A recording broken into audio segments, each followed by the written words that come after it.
परमार्थ बुद्धि जिसके जीवन में आ जाती है उसे परमार्थ पद ही ज़्यादा अच्छा लगता है। भगवान की ओर चलना, भगवान का भजन करना, लोगों की सहायता करना, दूसरों का उपकार करना, इस तरह की चीज़ें बन जाती हैं। तो आप चाहे जितनी ऊंची से ऊंची पढ़ाई पढ़ लीजिए, लेकिन अगर ये आपकी बुद्धि संसार में लगी हुई है तो महान योग्यता रखते हुए भी आपके जीवन का कल्याण नहीं होगा। लेकिन उस ओर जो परमार्थ में जो बुद्धि लगी हुई है, भले आप पढ़े लिखे नहीं हैं ज़्यादा, लेकिन दिन रात परमार्थ में ही प्रयत्न करते हैं, दूसरों का परोपकार करते हैं और अपना उपकार करने के लिए भगवान का रास्ता चुनते हैं, ऐसा करने से हमारे जीवन का कल्याण होता है।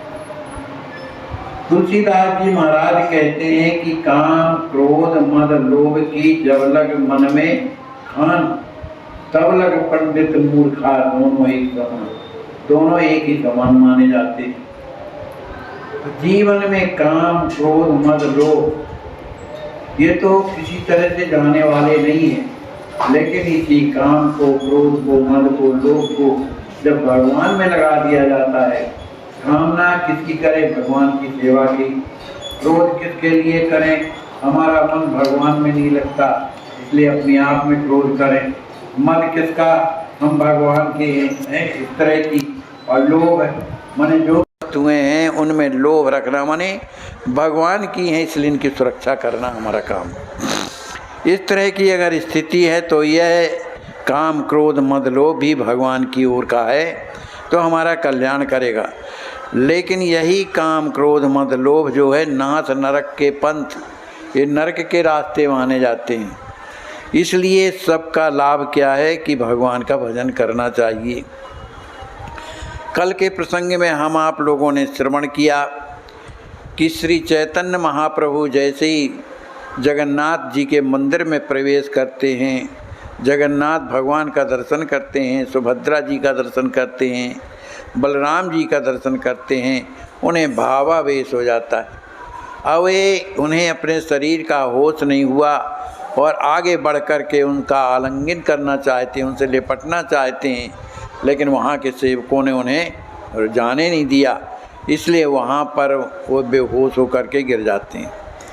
फिर इसके बाद लोग उन्हें घेर करके खड़े हुए हैं, चूँकि अब भोग का समय है इसलिए मंदिर खाली करना पड़ता है। इस कारण वहाँ पर वासुदेव सार्वभौम भट्टाचार्य जी थे जो विद्यानगर में रहते थे उस समय पर, लेकिन आजकल वो जगन्नाथपुरी में रह रहे हैं। तो उन्होंने श्री महाचैतन्य प्रभु को वहाँ से लोगों के द्वारा उठवाया और अपने घर में ले आते हैं। फिर इसके बाद जो उनके साथी श्री नित्यानंद जी थे और भी जो थे, वे भी पता लगाते हुए और सार्वभौम भट्टाचार्य जी के यहाँ पहुँच जाते हैं। वहाँ जब उन्हें होश आता है तब उन्हें लगता है कि हम यहाँ कहाँ पर आ गए हैं।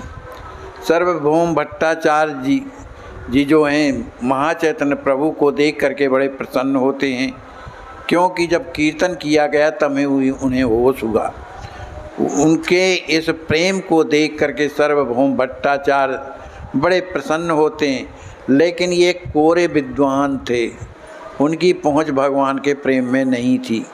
इसलिए शास्त्रों में जो भी प्रेम के लक्षण बताए जाते हैं, जो कहे जाते हैं, उनका अनुमान शास्त्रों के माध्यम से करते थे, क्योंकि वहाँ तक उनकी पहुँच नहीं थी। उन्होंने ये पता लगा लिया कि जिस भाव में ये महाप्रभु पहुँच चुके हैं, इस भाव में तो श्री राधा जी पहुँच पाती थी, सभी कोई नहीं पहुँच पाता। तो इनकी जो उच्चतम जो स्थिति है ये कैसे प्राप्त हो गई इन्हें, ये लगता है कोई साधारण महापुरुष नहीं है। फिर इसके बाद चूँकि जो सार्वभौम भट्टाचार्य जी थे तो ये मधुसूदन जो उनके भाई थे वाचस्पति, बहुत प्रसिद्ध विद्वान थे और इनकी बड़े पंडित थे। इनकी एक बहन भी थी जिनके का विवाह श्री गोपीनाथ जी के द्वारा हो गया था। सार्वभौम महाराज की बुद्धि बाल्यकाल से अत्यंत तीव्र थी। किसी किसी की बुद्धि बड़ी तेज होती है कि एक बार अगर कुछ कहो तो उन्हें समझ में आ जाता है। बहुत से लोगों की बुद्धि ऐसी होती है कि लाख कहते रहो, कुछ पता ही नहीं लगता का किसने क्या कह दिया, है ना। तो वे पहले से ही उनकी स्थिति होती है, ये सब पूर्व जन्म का प्रभाव होता है। तो पहले क्या हुआ कि अपने यहाँ विशेष रूप से स्कूल बहुत कम रहते थे। इनमें ज्योतिष वगैरह और भी जो शास्त्र वगैरह पढ़ाए जाते थे, लेकिन न्याय वाले जो शास्त्र जो है वो अपने यहाँ व्यवस्था नहीं थे, वो मिथिला में थी। मिथिला धाम में शास्त्र पढ़ाए जाते थे, न्यायिक शास्त्र। क्योंकि ये बड़ा कठिन शास्त्र माना जाता है, इसी न्याय के द्वारा ही लोगों को की स्थिति का पता लगा लेते थे कि ये जिसके जीवन में क्या होगा, कैसा क्या होगा, ये न्याय के द्वारा पता लगा लेते।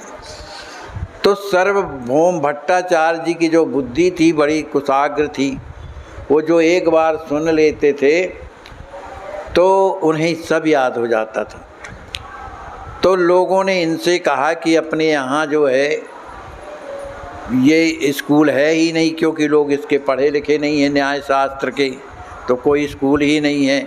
और फिर वहाँ जो मिथिला में पढ़ने जाता था तो वहाँ केवल पढ़ाया जाता था, पुस्तकें नहीं दी जाती थी।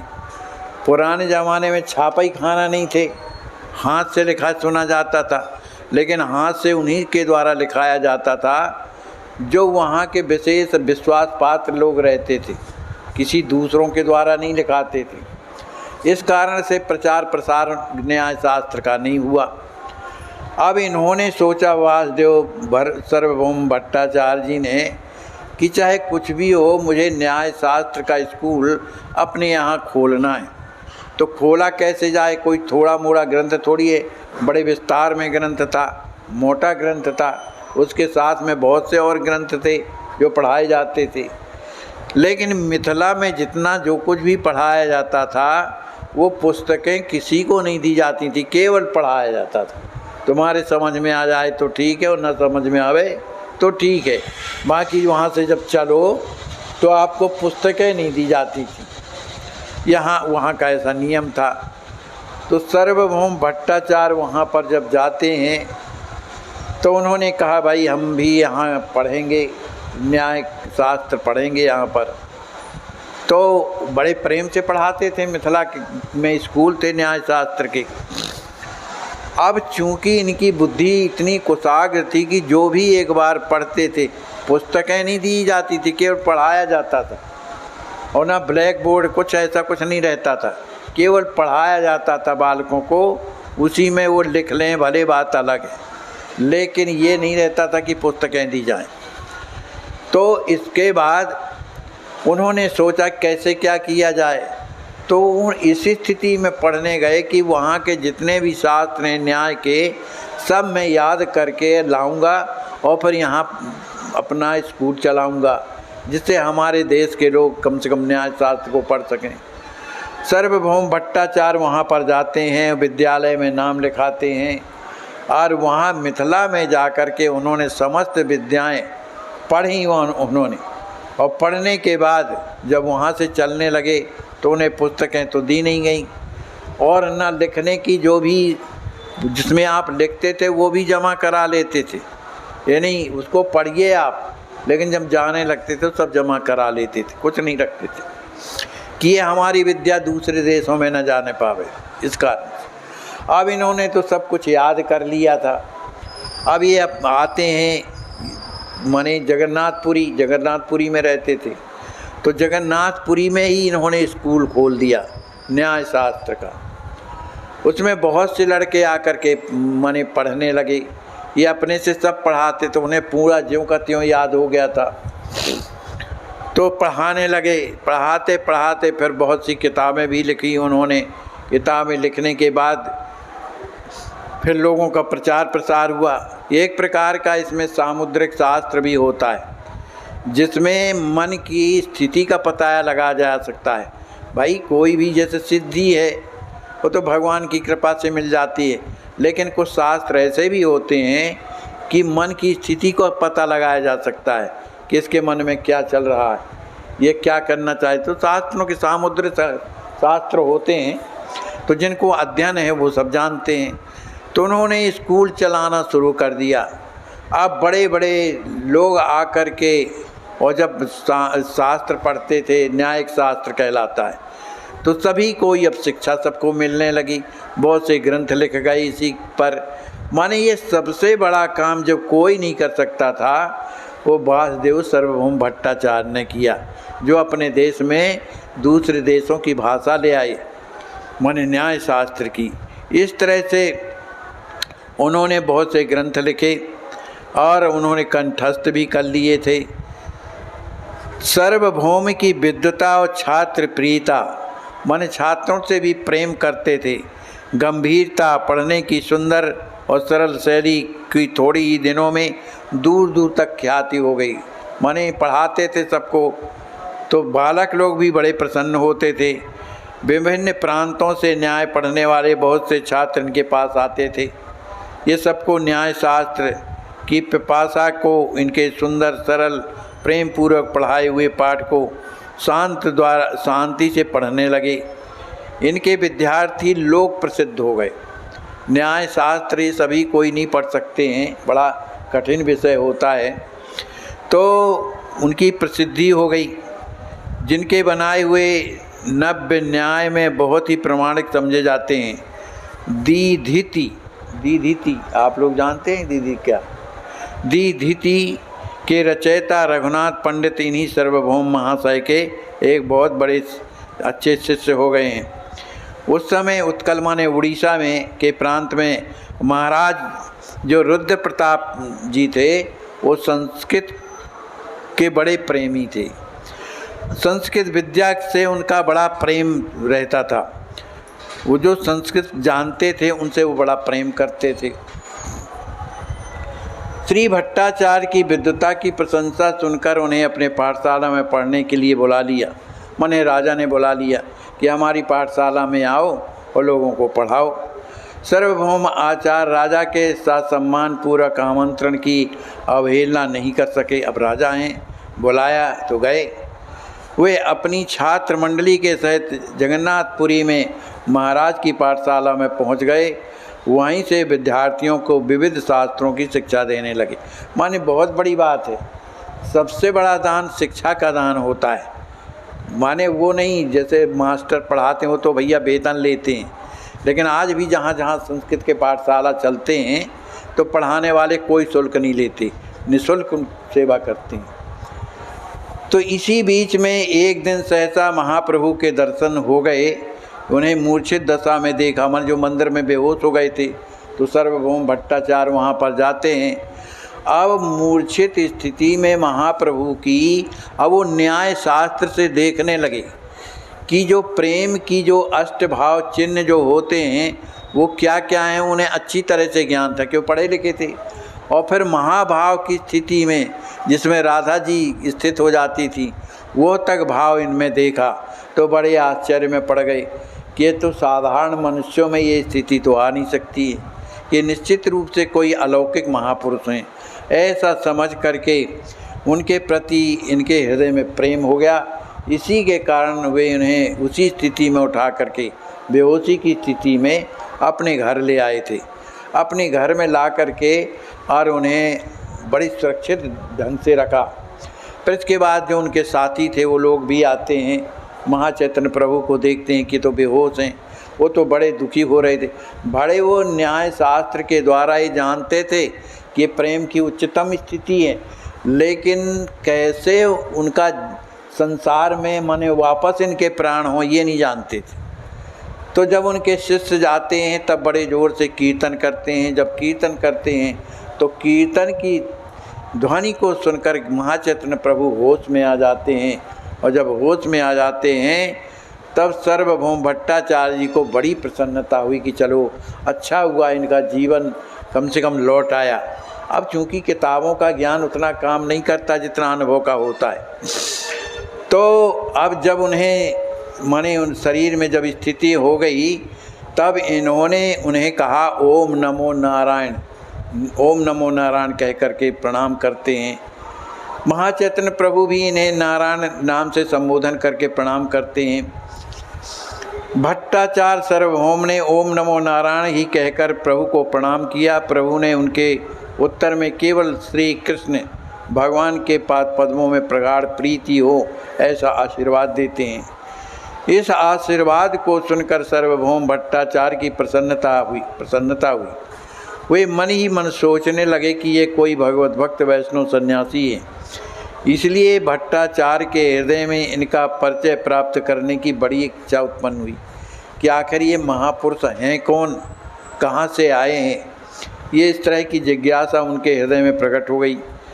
शास्त्रज्ञ विद्वान होकर के वे सन्यासी के पूर्वाश्रम का ग्राम नाम पूछते हैं कि ये कहाँ पहले रहते रहे, कहाँ पढ़ते रहे, क्या करते रहे। तो इसलिए प्रभु से न पूछकर अपने बहनोई जो गोपीनाथाचार्य थे, ये भी नवद्वीप में ही रहा करते थे, तो कहने लगे आचार्य एवं सन्यासी महात्मा के पूर्वाश्रम का कुछ समाचार सुनाओ। ये कौन है, कहाँ के हैं, कैसे हैं, कुछ परिचय कराओ। तो उनके जो बहनोई थे उनने हंस कर के आचार्य से कहा, अरे आप इनको पहचानते नहीं हैं? अरे नवद्वीप में तो ही इनकी जन्मभूमि है। ये पंडित जगन्नाथ मिश्र पुरंदर के पुत्र और नीलांबर चक्रवर्ती के क्या हैं, नाती हैं। तो ऐसा जब परिचय दिया तो नीलांबर चक्रवर्ती जो हैं महाप्रभु की माता जी के पिताजी थे, तो आखिर नाती ही तो लगते हैं। तो ये जब परिचय दिया तो चूँकि नीलांबर चक्रवर्ती जो सार्वभौम भट्टाचार्य थे, इनके पिताजी दोनों का बड़ा प्रेम था। ये दोनों एक साथ स्कूल में पढ़ते थे, इस कारण से वो एक प्रकार का अलग प्रेम बन गया। सार्वभौम को प्रभु का परिचय पाकर बड़ी प्रसन्नता हुई। नीलांबर चक्रवर्ती इनके पिता के सहाध्यायी थे।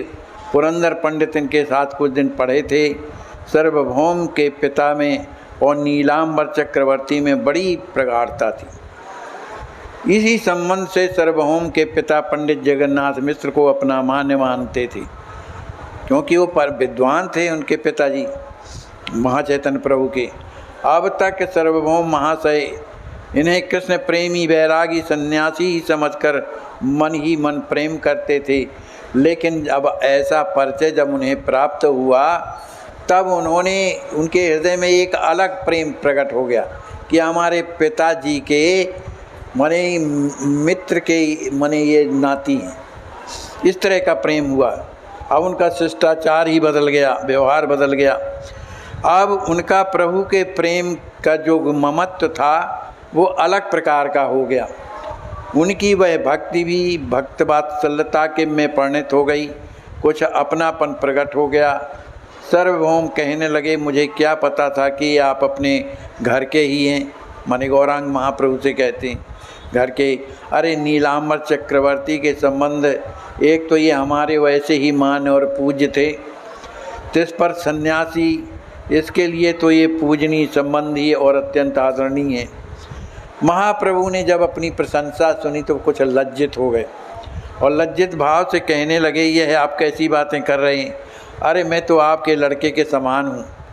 आप ज्ञान वृद्ध, वयो वृद्ध, विद्या वृद्ध, अधिकार वृद्ध हैं। बड़े बड़े सन्यासियों को आप शास्त्रों की शिक्षा देते हैं, माने न्यायिक शास्त्र पढ़ाते हैं। आपके सामने मैं कह ही क्या सकता हूँ? मैं तो आपके शिष्यों के शिष्य होने योग्य भी नहीं हूँ। अभी मेरी अवस्था बहुत छोटी है, मुझे संसार का कुछ भी ज्ञान नहीं है। सार्वभौम ने कहा, ये वचन तो आपके शील स्वभाव के द्योतक हैं। हमारे लिए तो सन्यासी होने के कारण आप हमारे पूज्य हैं। प्रभु ने फिर उसी प्रकार लजाते हुए धीरे नीचे दृष्टि करके कहा, मैं तो आपका बच्चा हूँ, सन्यास के मर्म को मैं तो जानता ही नहीं। वैसी ही भावुकता के वशीभूत होकर मैंने रंगीन कपड़े पहन लिए। माने ऐसे ही मैंने रंगीन कपड़े, मैं उस तरह का सन्यासी नहीं हूँ। सन्यासी का क्या कर्तव्य है इस बात का मुझे कुछ पता ही नहीं। आप लोग शिक्षक हैं, अतः गुरु मानकर मैंने आपके ही चरणों का आश्रय लिया है। आप मेरा उद्धार कीजिए, मुझे सन्यासी करने योग्य कर्मों की शिक्षा दीजिए। आज ही आपने मुझे जितनी घोर विपत्ति से बचा लिया, उसी प्रकार आगे भी आप मेरी रक्षा कीजिए। माने आप जो मंदिर से उठा करके ले आए, मुझे कौन जानता, लेकिन अपने घर में ला करके आपने जो मेरी रक्षा की, इसी तरह प्राय करते रहिए। सार्वभौम भट्टाचार्य के हृदय में उनके प्रति प्रेम तो बन गया। उन्होंने कहा, देखो भाई, आप सब करिए, लेकिन जगन्नाथ के मंदिर में अकेले मत जाया करिए, क्योंकि आपकी स्थिति को देखने से तो मुझे बड़ा भय लग रहा है। आप वहाँ जाते हैं, आप अपने आप में नहीं रह जाते हैं, आप भूल जाता है, कहीं और गिर गए, कुछ भी हो जाए तो अकेले मत जाना। तो महाप्रभु कहने लगे कि ठीक है, आप जो कहते हैं मैं मानता हूँ, लेकिन तो क्या मैं उनका दर्शन करने न जाऊँ? मैं वहाँ न जाया करूँगा, गरुड़ स्तंभ जहाँ हैं वहाँ से खड़े होकर के दर्शन किया करूँगा। कहा है, आप दर्शन को मैं मना थोड़ा करता हूँ, लेकिन आप जैसे ही दर्शन करते हैं तो चाहे अंदर खड़े हों चाहे बाहर, आपकी तो स्थिति विचित्र हो जाती है। तो इस स्थिति को देख करके मुझे घबराहट पैदा होती है। मैं तो बहुत घबरा रहा था। वो तो अच्छा हुआ कि लोग आए, संकीर्तन किया तो आपके प्राण वापस आ गए, नहीं तो मुझे तो बड़ा भय लग रहा था। इस तरह से दोनों में अंतरंग प्रेम हो गया, क्योंकि एक दूसरे के प्रति वो अपना गुरु जैसे मानने लगे महाचैतन्य प्रभु। आज इसके बाद सार्वभौम भट्टाचार्य जी ने कहा कि ऐसा करो अपने लोगों से कि इनको रहने के लिए कहीं एक सुंदर कमरा मिल जाता, जिससे अकेले भजन करते, इनकी स्थिति कीर्तन करने की क्या होता है कुछ। तो एक ने कहा कि एक स्थान तो बड़ा सुंदर है, ये लोग उसे अवश्य पसंद करेंगे, उसी में आपका आसन लगवा देंगे, माने इनका आप आसन, माने गौरांग महाप्रभु का, और आपका भी लगा देंगे, माने सार्वभौम भट्टाचार्य जी का। तो उन्होंने कहा हाँ हाँ यही ठीक रहेगा, अब आप सबको यहाँ से ले जाइए। सार्वभौम की सम्मत से गोपीनाथाचार्य मनु के जो बहनोई थे, प्रभु को उनको साथियों के सहित सार्वभौम के मौसा के घर ले, वो मौसिया का घर था। प्रभु ने इस एकांत में बहुत पसंद किया और अपने साथियों के सहित उसी में रहने लगे। उसी में रह कर के कीर्तन करते थे, उसी में रह कर की कथा करते। भगवान के भक्तों का जीवन क्या है? भगवान की कथा और भगवान का कीर्तन, भक्तों का सानिध्य, यही जीवन है। अपने भक्तमाल में एक कथा आती है, श्री परमानंद दास जी महाराज की एक कथा आती है। आपकी अस्वस्थ सेवा ट्रस्ट के द्वारा इन्हें लखनऊ मेडिकल कॉलेज भेजा गया है ऑपरेशन के लिए। बहुत कष्ट है, बिना ऑक्सीजन के इनके प्राण नहीं रह सकते हैं। आप सोचिए, आप विचार कीजिए, कैसे असहाय संत बेचारे जिनकी कोई सेवा नहीं करता, तो कम से कम आपके अस्वस्थ संत सेवा में आ गए हैं इस ट्रस्ट में, तो आप रात दिन उनकी सेवा कर रहे हैं।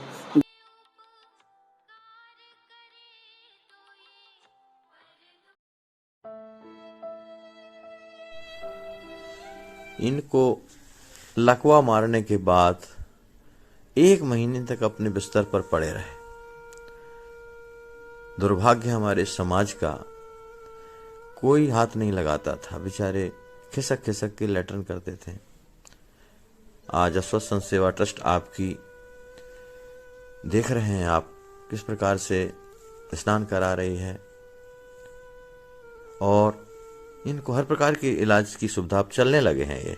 और मेरे प्यारे भाइयों, जिंदगी में कठिनाइयां हमें सही रास्ता दिखा जाती हैं, अवश्य ही उनसे घबराना नहीं चाहिए। जय श्री राम। आपकी अस्वस्थ सेवा ट्रस्ट के द्वारा इन्हें लखनऊ मेडिकल कॉलेज भेजा गया है ऑपरेशन के लिए। बहुत कष्ट है, बिना ऑक्सीजन के इनके प्राण नहीं रह सकते हैं।